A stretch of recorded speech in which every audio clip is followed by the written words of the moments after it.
الذين يبايعونك إنما يبايعون الله يد الله فوق أيديهم فمن نكث فإنما ينكث على نفسه ومن أوفى بما عاهد عليه الله فسيؤتيه أجرا عظيما.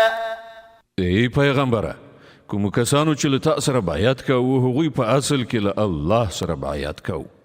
د هغو د لاسونو د پاسه د الله لاس اوس چې څوک دغه وعده ماته کړي د هغه د تعهد ماتولو وبال به پخپله پر همغه باندې وي او څوک چې پر هغې وعدې باندې ودرېږي چې هغه له الله سره کړې ده الله به ډېر ژر هغه ته لوی ثواب ورکړي. سيقول لك المخلفون من الأعراب شغلتنا أموالنا وأهلنا فاستغفر لنا يقولون بألسنتهم ما ليس في قلوبهم قل فمن يملك لكم من الله شيئا إن أراد بكم ضرا أو أراد بكم نفعا بل كان الله بما تعملون خبيرا.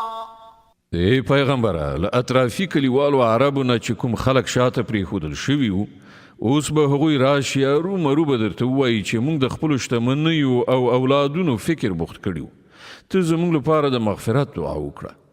دوی په خپلو ژبو سره هغه څه وایي چې په زړونو کې نه وي. دوی ته ووایه ښه همدا خبره ده، نو څوک دي چې ستاسې په باب د الله د فیصلې په بندولو څه وس واک لري که هغه تاسې ته څه ضرر رسول وغواړي یا ګټه در بخل؟ ستاسې له عملونو څخه خو یوازې الله خبر دی، خو اصلي خبره دا نه ده چې تاسې یې کوئ. بل ظننتم أن لن ينقلب الرسول والمؤمنون إلى أهليهم أبدا وزين ذلك في قلوبكم وظننتم ظن السوء وكنتم قوما بورا.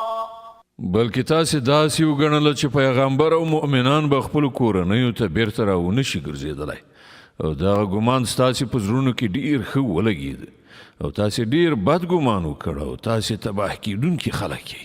ومن لم يؤمن بالله ورسوله فإنا أعتدنا للكافرين سعيرا. پر الله او د هغه پر پیغمبر باندې چې کوم خلک ایمان نه لري د دغسې کافرانو لپاره مونږ بل شوی اور تیار کړی دی.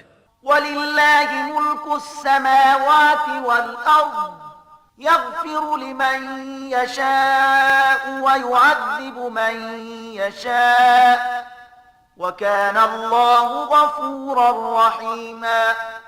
د آسمانونو او ځمکې د پادشاهۍ مالک الله دی، چاته چې خوښه شي بخښنه کوي او چاته چې وغواړي سزا ورکوي. الله بخښونکی او مهربان دی.